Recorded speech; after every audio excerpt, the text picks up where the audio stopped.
Hey everybody, and welcome back to the channel. It's your girl Lori. This is episode 4 of the self-love series, and we are going to talk about you meeting your own needs. That's right, you doing that, nobody else.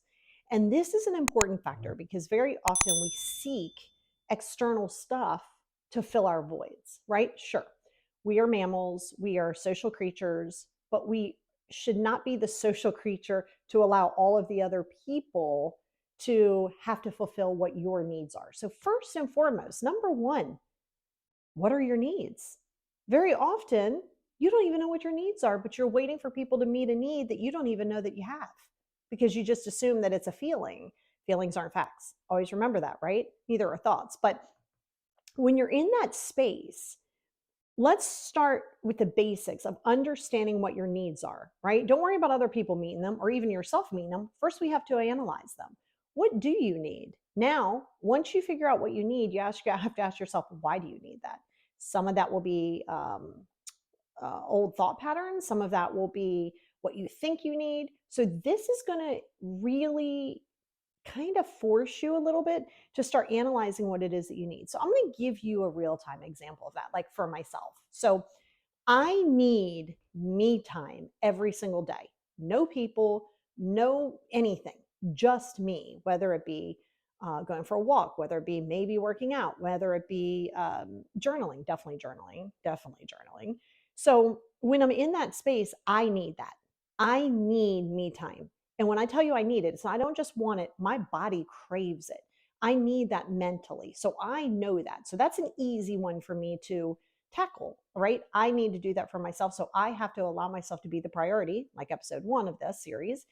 I have to allow myself to be the priority in order to carve that time out for myself every single day, 7 days a week, 365 days a year. So that's why, remember, you have to be your own priority. So you have to know your why. And why do I need that? Well, because it just fills my soul.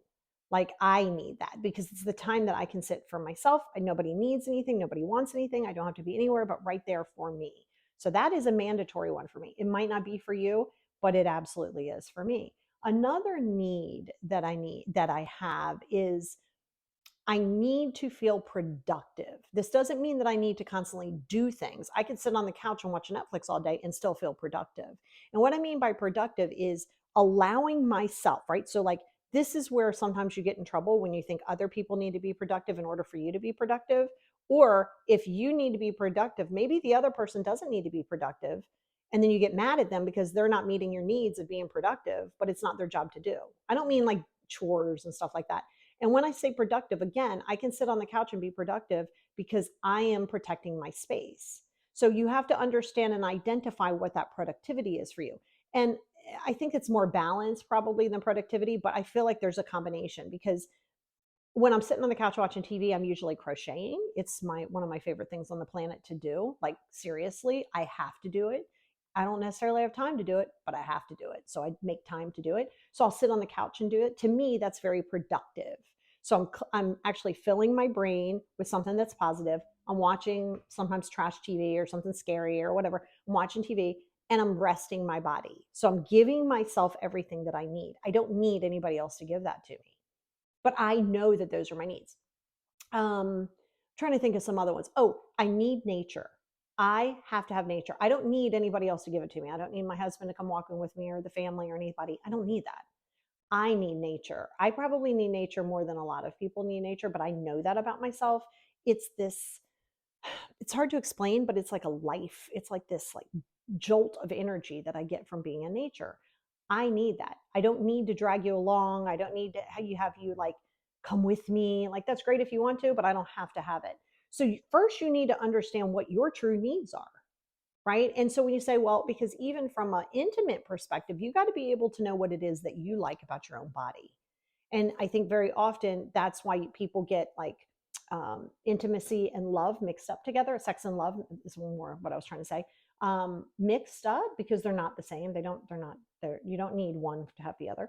And so you have to be able to know what you like about your own body, what makes you feel good, those kind of things. So yeah, again, we do like to have social interaction. We do like to have intimate interaction. Those are great, but you don't need that. You can do that for yourself realistically. Sometimes it's even better.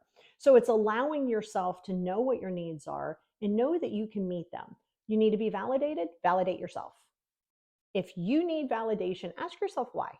Why do you need that external validation? Because that's going to come down to a certain level of insecurity, right? You don't need somebody else's validation because, once again, they can only ever validate you where they are in their life. If they have a limited belief in something that you're going to do, or not in something that you're going to do, they're not going to validate you. You validate yourself always. So, like, that's what I'm saying. You need to understand what the needs are, and then you need to meet them first. Stop waiting for everybody else to meet your needs, because when you're trying to do that, that's where codependent relationships come from. That's where high expectations of relationships come from. That's where you're giving your power away to somebody else because you're saying, I can't achieve this unless you give this to me. You're literally giving power away every single time you're waiting for somebody else to meet your needs.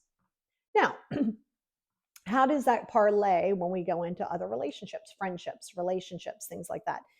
Well, you've got to know what your needs are for yourself. So then if somebody is not contributing to those needs, that's where you distance. If it's not serving you, you distance from it. Stop trying to make the thing that's not serving you serve you. Stop trying to change somebody. Stop trying to change a situation. If it doesn't serve you, then you have to release it. You have to distance from it, redirect. Yeah, that's right. And this is where you get your feelings hurt. If other people redirect and you're not part of that equation, you don't have to be part of that equation. That's them redirecting for their own self-fulfilled needs that they need. And that's okay. And when you do that, you understand that, hey, you're allowed to get your bruised ego a little bit. You're allowed to get your feelings hurt every now and again. Don't obsess on it. It's just somebody pivoting. Pivoting is the key, right? People are in your life for a reason, a season, or a lifetime. You don't always get to choose where they lie. You don't get to say, well, this person I'm stuck. No. And you got to stop giving these high expectations. Like, well, I need affirmations. No, you don't. You can do that for yourself. Good job. Yeah, you can do that for yourself. Nice to have. I mean, that's where the five love languages will come into play too.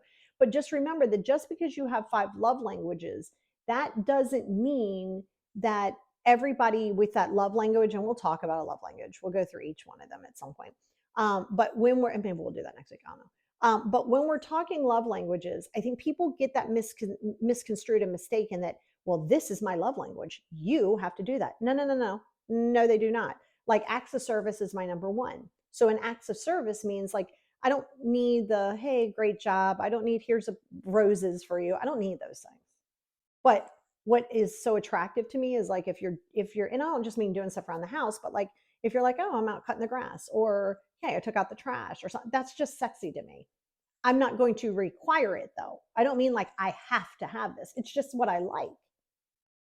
Right. And so I communicate that. And luckily for Paul's, his is affirmations, right? I don't need those affirmations. I could care less about somebody telling me good job. I mean, it's great to hear. I love it, but I don't need it. Right. So I know if he's done it, I'll be like, wow, grass looks great. Not because I feel like I need to say it, just because I know he likes that. But that's our communication.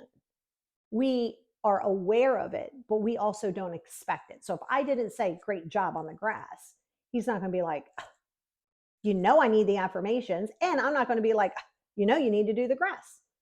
You know what I mean? So that's where you have to understand that you are required to meet your own needs first. That's what self-love is.